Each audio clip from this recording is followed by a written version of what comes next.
up, YouTube? It's another hot one in the garage. You can see by the pile of shit behind me that there's no more motor. The motor's back in the car.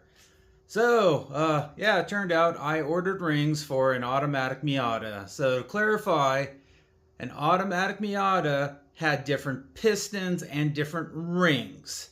It had a 3mm oil control ring so that it would have more torque, less friction, some weird shit. I've heard people not running the second ring on their turbo LS if they're going all out. They don't care how much it smoked. It made it down the drag strip, with the most power it can make with a boatload of blow by.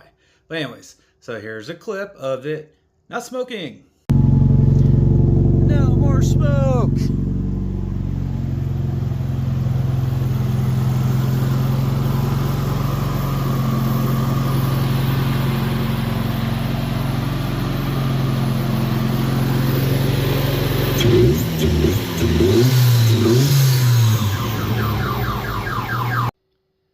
So there we go. It runs after my mistake of putting automatic piston rings in there that had a 3mm oil control ring instead of the 4mm oil control ring I needed.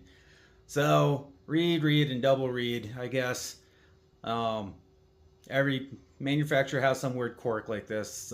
My old 2000 Honda Civic, when I rebuilt it, turned out every bearing was a different size. That's from the manufacturer.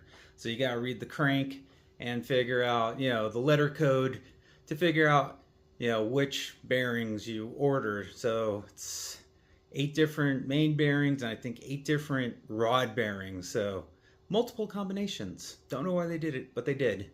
But anyways, people, the car runs. That's my update. There's my little clip. No more guzzling white smoke, grayish smoke, whatever color smoke it was terrible. Anyways, next time, peace out.